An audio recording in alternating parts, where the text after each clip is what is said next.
Good morning friends. Crack UPSC exam में आप सबका हार्दिक स्वागत है। मित्रों, आज है 12 मई और 12 मई 2021 के रिलेटेड जितने भी करंट अफेयर्स के क्वेश्चन बनेंगे वो हम इस वीडियो में डिटेल में डिस्कस करेंगे।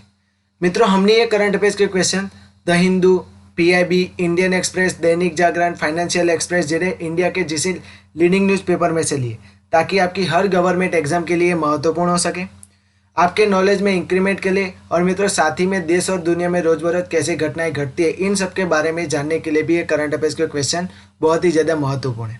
और हाँ मित्रों, अगर आपको वीडियो अच्छा लगता है तो लाइक करना, शेयर करना और सब्सक्राइब करना मत भूलिएगा। और मित्रों बाजू में बेल आइकन है उसे दबा देना ताकि हमारे वीडियो की नोटिफिकेशन आपको मिल सके। तो चलिए स्टार्ट करते हैं आज का पहला क्वेश्चन से। हाल ही में 12 मई को कौन सा डे मनाया जाता है? तो मित्रों इसका आंसर है बी, इंटरनेशनल नर्स डे। तो मित्रों हर साल 12 मई को अंतर्राष्ट्रीय नर्स डे के रूप में मनाया जाता है। मित्रों पहली बार 1965 में इंटरनेशनल काउंसिल ऑफ नर्स के द्वारा अंतर्राष्ट्रीय नर्स दिवस जो है वो मनाया गया था। अब इसे मनाया क्यों जाते हैं?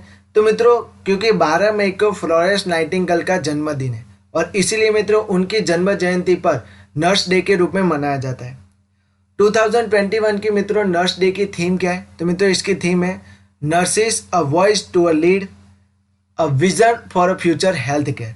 ओके, अब याद रखना, फिर से मैं एक बार बोलता हूँ, nurses a voice to lead a vision for future health care. Okay, चलते हैं नेक्स्ट क्वेश्चन की तरफ। हाल ही में किस देश के द्वारा बनाई गई वैक्सीन सिनोफार्म को WHO ने मंजूरी दी? तो मित्रों इसका आंसर है ए, चीन। तो मित्रों हाल ही में चाइना के द्वारा बनाई गई ये पहली वैक्सीन थी, कोरोना वैक्सीन, जिसका नाम था सिनोफार्म। तो हाल ही में मित्रों WHO के द्वारा इसे मंजूरी दे दी गई है और मित्रों सिनोफार्म वैक्सीन को कोवैक्सीन कार्यक्रम में शामिल करने के लिए भी अनुमति दी जा सकती है। और मित्रों ये सिनोफार्म वैक्सीन की एक्यूरेसी कितनी है? तो मित्रों इसकी एक्यूरेसी है 79%। अब WHO के द्वारा इसकी मंजूरी मिली है तो WHO के बारे में जान लेते हैं मित्रों। WHO का फुल फॉर्म अक्सर एग्जाम में पूछा जाता है, तो उसका फुल फॉर्म है मित्रों वर्ल्ड हेल्थ ऑर्गेनाइजेशन।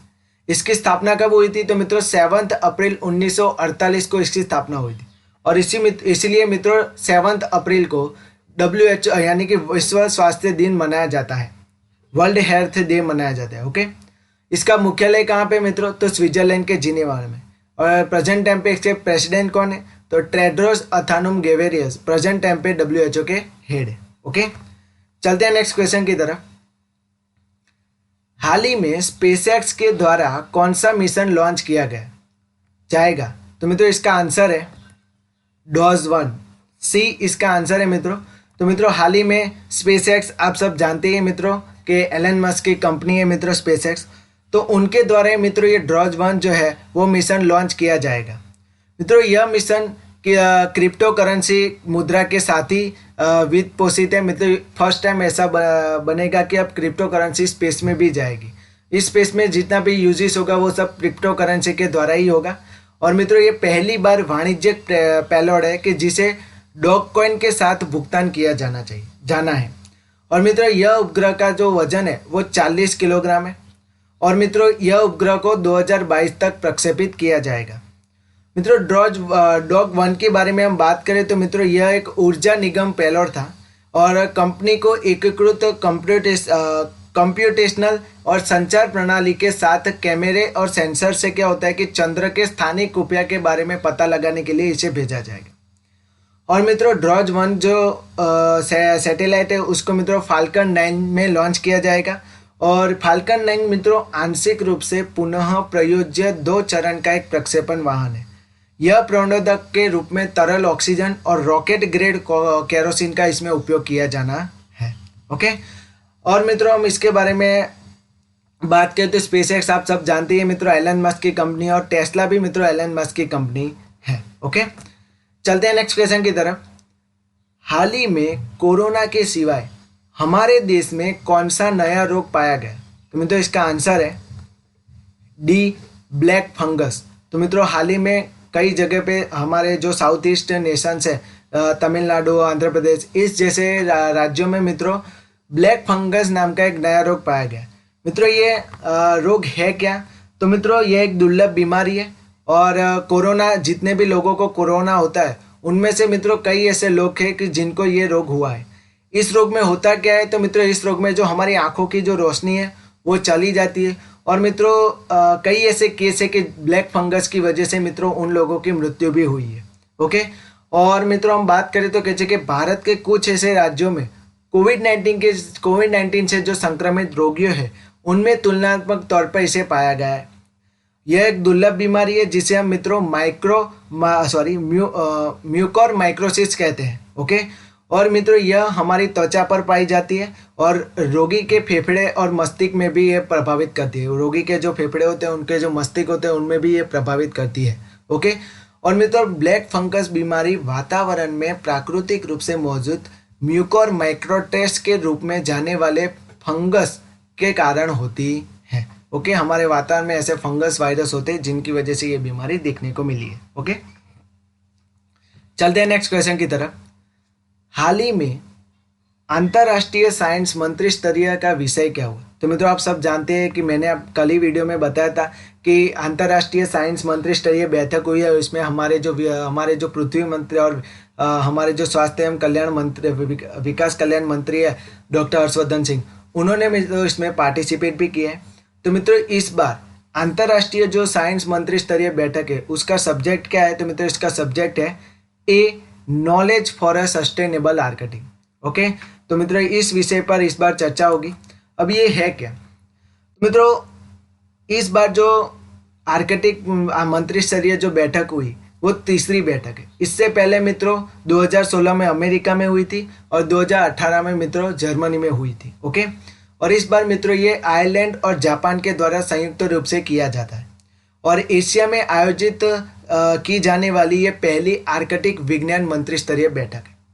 मित्रों इस बैठक का आयोजन आर्कटिक के क्षेत्र के बारे में सामूहिक समझ बढ़ाने और इसकी निरंतर निगरानी पर जोर देते हुए शिक्षाविदों, स्थानिक समुदायों, सरकारों और जो नीति निर्माता सहित जो विभिन्न हितधारकों हैं उन्होंने मित्रों इस कार्य में प्रदान करने के लिए यह मंत्री स्तरीय बैठक आयोजित की है। और इस बार मित्रों ये मंत्री स्तरीय जो बैठक हुई है उस पर किस विषय पर चर्चा होनी थी? तो knowledge for a sustainable Arctic पर। ओके, अब मित्रों भारत और आर्कटिक का संबंध क्या है? तो मित्रों 2013 से ही भारत को 12 अन्य देश के साथ आर्कटिक परीक्षक में दर्जा प्राप्त है। भारत आर्कटिक से पेरिस में मित्रों स्वालबार्ड संधि पर वर्ष 1920 में हस्ताक्षर करने के बाद ही जुड़ा है। जुलाई 2008 में भारत का आर्कटिक में मित्रों नॉर्वे के स्वालबार्ड क्षेत्र के जो न्यालेसुंड में हिमाद्री नाम का एक स्थायी अनुसंधान क्षेत्र भी है। मतलब मित्रों आर्कटिक जो है वहाँ पे हमारा एक रिसर्च सेंटर है जिसका नाम है हिमाद्री और वो हमने मित्रों 2008 में इसकी स्थापना की थी। और मित्रों भारत के द्वारा ही जुलाई 2014 में मित्रों कांगजोर्डन फियोर्ड में इंड आर्क नामक एक बहुसंवेदक यथास्थानिक वेधशाला भी तैनात की गई थी। ओके, और मित्रों आर्कटिक क्षेत्र में भारत के अनुसंधान कार्यों का समन्वय, संचालन और प्रचार प्रसार भारत सरकार के जो पृथ्वी विज्ञान मंत्रालय है उनके तहत गोवा में स्थित मित्रों जो national centre for polar and जो ओशियन रिसर्च सेंटर है उनके द्वारा किया जाता है। ओके, तो मित्रों ये सब के बारे में आप ध्यान रखना कि इस साल मित्रों साइंस के मंत्री स्तरीय जो बैठक हुई है उसमें किस सब्जेक्ट पर चर्चा की गई, भारत और आर्कटिक के बीच कौन सा रिश्ता है, तो इन सब के बारे में एग्जाम में पूछा जा सकता है। ओके, चलते हैं मित्रों आगे नेक्स्ट क्वेश्चन की तरफ। हाल ही में इंडोनेशिया का कौन सा ज्वालामुखी जो है वो फटा है? तो मित्रों इसका आंसर है सी माउंट सिनाबंग। तो मित्रों आप सब जानते ही है कि इंडोनेशिया में ज्वालामुखी बहुत ही ज़्यादा है और वहाँ पे ज्वालामुखी अक्सर फट रही है और इस बार मित्रों माउंट सिनाबंग में ये ज्वालामुखी फटा है। मित्रों रिंग ऑफ फायर के तौर पे इंडोनेशिया जाना जाता है और यहाँ पे कई ऐसे सक्रिय ज्वालामुखी जो है वो पाए जाते हैं और इसके अलावा यह क्षेत्र भूकंप प्रवण जो क्षेत्र है उसके अंतर्गत भी आता है। ओके, और इंडोनेशिया में आप सब जानते हैं कि ज्वालामुखी के साथ साथ मित्रों वहाँ पे भूकंप के किस्से अक्सर बन जाते हैं। ओके, देखने को मिलते हैं हमें। और मित्रों ये जो माउंट सिनाबंग है यह ज्वालामुखी लगभग 400 वर्षों से मित्रों निष्क्रिय था, बट 2010 में ये सक्रिय हुआ और तब से ये सक्रिय ज्वालामुखी के तौर पे जाना जाता है। ओके, और वहाँ पे यह विस्फोट हुआ है। अब इंडोनेशिया में हुआ है तो इंडोनेशिया के बारे में जान लेते हैं मित्रों। इंडोनेशिया की कैपिटल क्या है मित्रों? जकार्ता। इंडोनेशिया की करेंसी क्या है? Indonesian rupiah. और इंडोनेशिया के प्रेजेंट टाइम पे प्रेसिडेंट कौन है? तो मित्रों जोको विडोडो प्रेजेंट टाइम पे इंडोनेशिया के प्रेसिडेंट है। ओके गाइस, और मित्रों आप मैप में देख सकते हैं ये रहा माउंट सेनाबंग। ओके, यहाँ पे ये ज्वालामुखी जो है वो फटा है। ओके, चलते हैं नेक्स्ट क्वेश्चन की तरफ।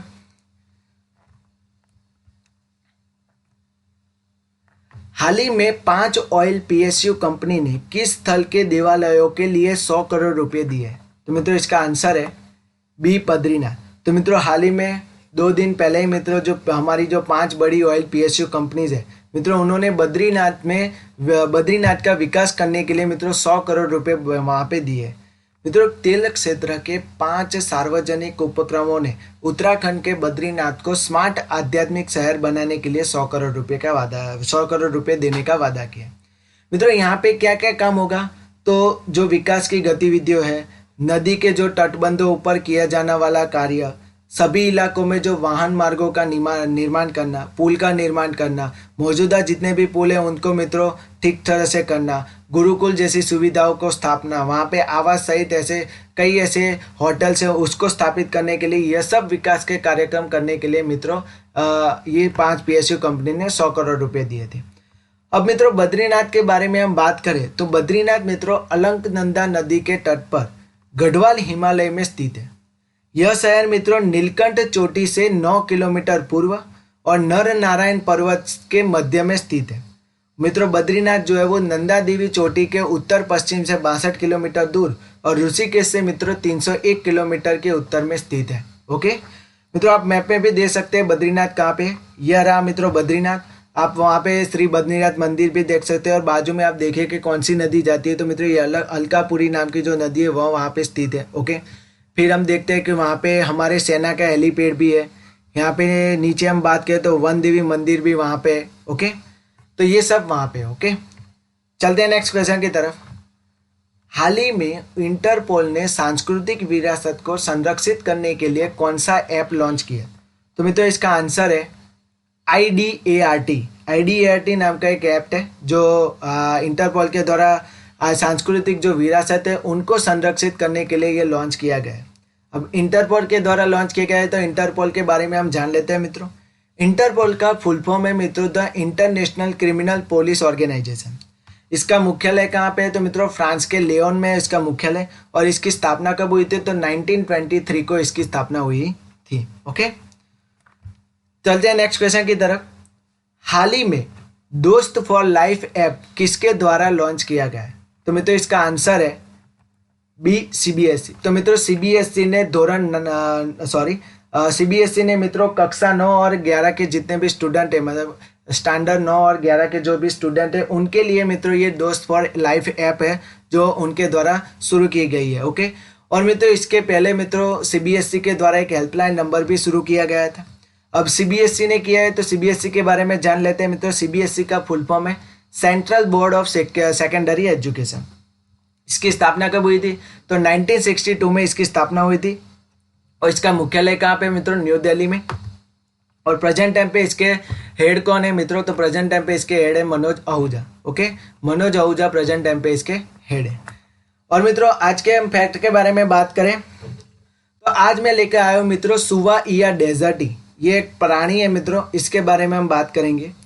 यह प्राणी मित्रों 70 मिलियन वर्ष पूर्व पाए जाने वाला एक निशाचर डायनासोर के समान ही एक छोटा सा पक्षी है मित्रों। इसके अवशेष हमें मंगोलिया में पाए गए।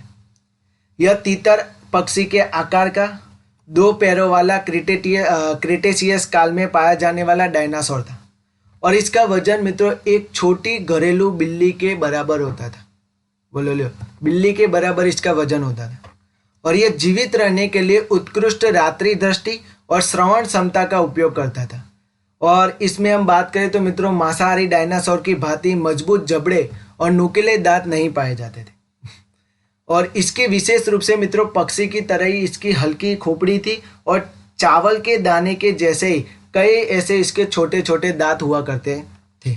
तो मित्रों हाल ही में इसके अवशेष जो है मंगोलिया में पाए गए थे, इसीलिए मित्रों मैंने इसके बारे में आप आज लेके आया हूँ। Okay, thank you so much मित्रों, आज के लिए इतना ही। अगर आपको वीडियो अच्छा लगता है तो मित्रों लाइक करना, अपने मित्रों को ज़्यादा से ज़्यादा शेयर करना और चैनल को सब्सक्राइब करना मत भूलिएगा। और हाँ मित्रों, अगर आपको किसी भी क्वेश्चन में डाउट हो तो मुझे कमेंट बॉक्स में बता देना, मैं आपके हर कमेंट का आंसर दूंगा। Okay guys, thank you so much.